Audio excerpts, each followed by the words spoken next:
Saudações, pessoal. Tudo bem por aí? Meu nome é Juliano, eu sou professor aqui do CPIURES, estou dando aula de casa em razão da pandemia.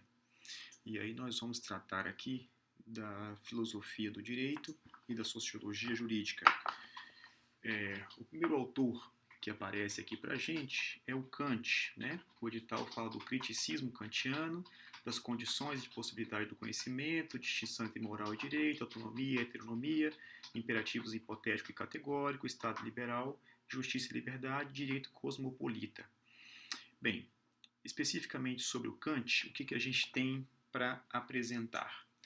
A gente tem que saber o seguinte: quando a gente tem esse tipo de contato com sociologia do direito, filosofia do direito, a gente tem que ter noção que o examinador ele exige da gente um conhecimento um pouco mais ampliado do direito, da forma com que a gente sempre estudou o direito, uma versão assim dogmática, né?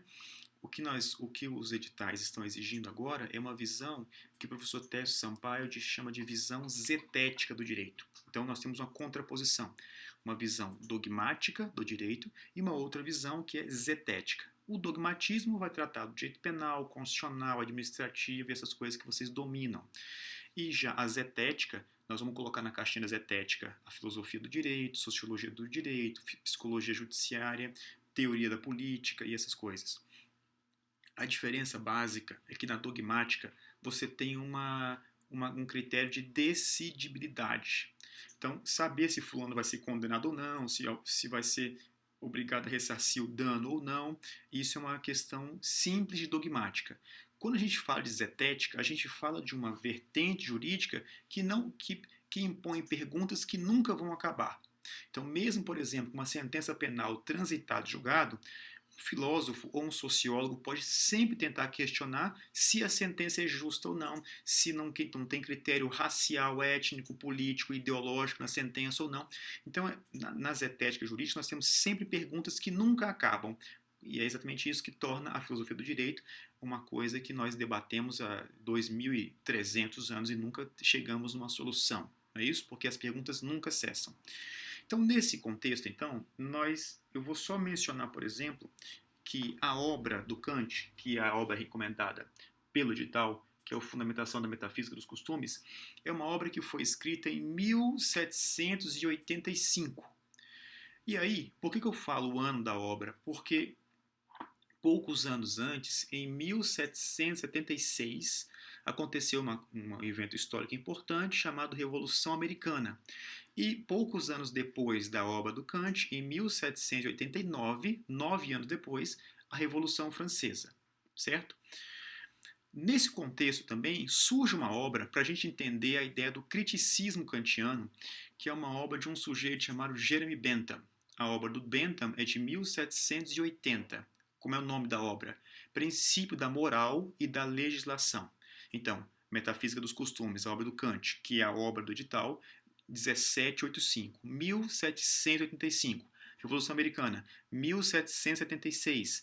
Bentham, 1780. E a Revolução Francesa, 1789. A importância do Kant, o Kant não é um autor fácil. Você pega qualquer comentador, que eu tive que ler aqui para poder apresentar fazer essa aula para vocês, você sempre vai enxergar nesses comentadores a ideia segundo a qual o Kant não é um autor fácil, não é uma leitura fácil, mas a gente não pode prescindir de ler o Kant. Por quê? Porque é um autor central. Basicamente, o que a gente precisa saber é que o Kant ele cria o que a partir do século XVIII, vai ser conhecido como direitos do homem. E a partir do século XXI, passa a ser denominado de direitos humanos. Só para você ver a centralidade do que esse cara, do recado que esse cara passou a dar para a gente. Tá bom? Então vamos lá. Qual é a questão principal que o Kant traz para a gente no livro Fundamentação da Metafísica dos Costumes? O objeto principal dele, a preocupação principal dele, ele coloca aqui no prefácio. Diz o próprio Kant: a presente fundamentação nada mais é do que a busca e a fixação do princípio supremo da moralidade. Essa é a pergunta principal do livro. Qual é o princípio supremo da moralidade? Então, o projeto do Kant é uma busca de um princípio subjetivo, que é o que ele chama de máxima. Tá? Nós temos máximas, nós temos o que nos move, o que justifica moralmente a nossa conduta. É o que ele chama de máxima, que logo depois vai se tornar um imperativo. Por que ele está falando disso? Porque um sujeito chamado Bentham, esse cara que eu mencionei, que em 1780 escreveu um livro chamado Princípio da Moral e da Legislação, ele cria uma escola muito influente na filosofia, que é o chamado utilitarismo. O que o Bentham defende? Ele diz o seguinte: uma ação ela vai ser considerada moralmente defensável, uma ação vai ser boa ou não vai ser boa, a partir do momento que você consegue colocar um fundamento nela. Que fundamento é esse? Se a ação ela maximiza a felicidade e minimiza a dor, então a ação é boa. Então, você não vai analisar a ação pela ação em si, você vai analisar a ação a partir da consequência que essa ação gerou no mundo social.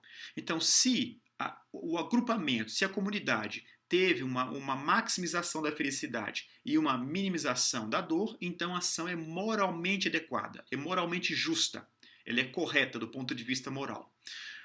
O que o Kant vai dizer é o seguinte: não. O valor moral do indivíduo, diz o Kant, não é o valor que o indivíduo tem na sociedade, não. O valor que fundamenta a ação individual depende inteiramente da máxima da sua ação. E essa máxima da ação vai consistir no quê? No respeito pela lei e no obedecer ao imperativo categórico, que é o que nós vamos ver logo a seguir, que é um item importante do Kant, que inclusive foi objeto de avaliação na última prova da Defensoria Pública. E aí eu vou mandar para vocês a questão e um comentário meu sobre cada um dos itens da questão, para a gente entender o que a questão quis dizer. Então vamos lá. Qual é a questão principal do Kant? Qual é o princípio supremo da moralidade? O projeto básico do Kant é buscar um princípio subjetivo, uma máxima, e ele vai dizer o seguinte: o valor moral do indivíduo depende inteiramente da máxima da sua ação. E essa máxima vai consistir no respeito pela lei e no dever de obedecer ao imperativo categórico. Vamos lá. Isso significa dizer que se que uma ação boa significa uma ação que depende do cumprimento de uma lei, nós estamos falando de uma ideia de independência que não é uma ideia simples. Não é simples o conceito de liberdade em Kant. Por quê? Então, uma ideia paralela do livro é em que consiste a liberdade em Immanuel Kant. Vamos lá. O Kant não considera a liberdade como uma total ausência de obstáculos para poder fazer o que você quiser.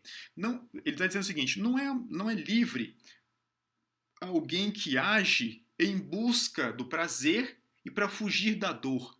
Porque quem age assim, quem tem como móvel, como fundamento da ação, essa ideia de buscar o prazer ou fugir da dor, na verdade, você não está sendo livre, você está sendo escravo de apetites e desejos, diria Kant. Ou seja, nós estamos agindo por determinações exteriores.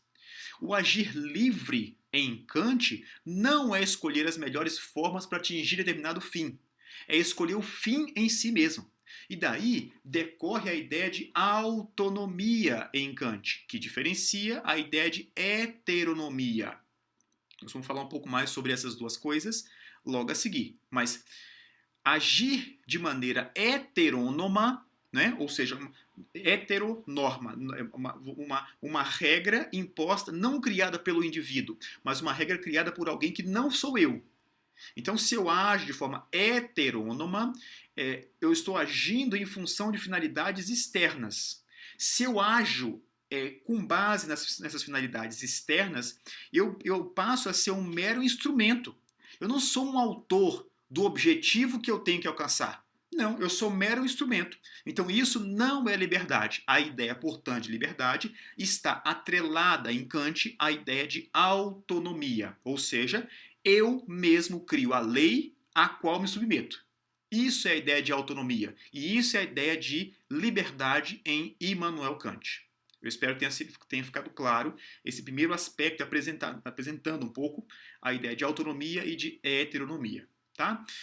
Quais são os temas? Um outro tema paralelo que o Kant também trata nessa obra, e em outras obras, ele trata, por exemplo, da teoria do conhecimento e da crítica do conhecimento, e ele vai tratar, como ele falou aqui no prefácio, ele vai tratar da ética, desses fundamentos que vão justificar moralmente as condutas das pessoas na vida em sociedade. Vamos então falar um pouco mais sobre esses temas. Bem, sobre a possibilidade do conhecimento em Kant. O Kant, ele tem uma preocupação interessante, e ele trata de uma coisa que nós chamamos de epistemologia. A obra do Kant é uma obra epistemológica. Em que consiste a epistemologia? A epistemologia é uma parte do raciocínio, do saber humano, que vai estudar o conhecimento, certo? Nós podemos chamar de filosofia do conhecimento, por exemplo. Tá? E aí ele vai criticar a razão. Vamos atrelar um pouco essa ideia de lógica do conhecimento ou epistemologia com ética, que é uma questão importante aqui para o Kant.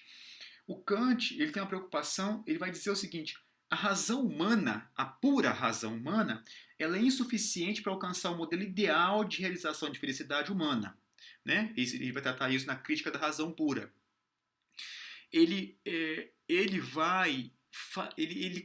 O Kant ele reage criticamente, por isso a ideia de criticismo kantiano, ele vai reagir ao que havia na ocasião, né? Um dogmatismo, um ceticismo do Hume, por exemplo. O Kant ele vai demonstrar a validade do saber científico, coisas que os céticos eles ficavam um pouco com o pé atrás, tá? Mas o Kant ele não vai simplesmente criticar as duas vertentes teóricas e não apresentar nada. Na verdade, o pensamento do Kant, essa possibilidade de conhecimento, ela só vai ser operacionalizável, ela só vai ser concretizada quando ela conseguir conciliar essa ideia do empirismo com a ideia do idealismo. Vamos lá. Então, coloca na sua cabeça duas balizas importantes. De um lado, você coloca o empirismo, de outro lado, o idealismo. O Kant ele vai tentar conciliar essas duas vertentes para tentar dizer como é possível o conhecimento humano. Vamos lá. Vamos imaginar, por exemplo, no empirismo. Empirismo são as condições materiais do conhecimento, que é o que nós percebemos com os nossos sentidos. Tá? Então, a gente consegue observar as coisas e, em razão das nossas observações, a gente começa a criar teorias. Tá bom? São as condições materiais que advêm da experiência humana, que é o que nossos sentidos percebem. Nessa vertente, nesse quadrante, o Kant ele vai reconhecer o valor que tem essas condições materiais. Então, de um lado, ele vai se contrapor a uma parte do conhecimento chamado de metafísica tradicional. Se você pensar, por exemplo, nos filósofos gregos, se você pensar em Platão, por exemplo, o Platão ele imaginava um mundo ideal, né, que ele chamava de cosmos. A ideia de cosmos em Platão está ligada à ideia de harmonia, de perfeição. A raiz etimológica da palavra cosmos é a mesma raiz etimológica da palavra cosmético. Então, quando alguém, por exemplo, eu sou o melhor exemplo para falar sobre isso,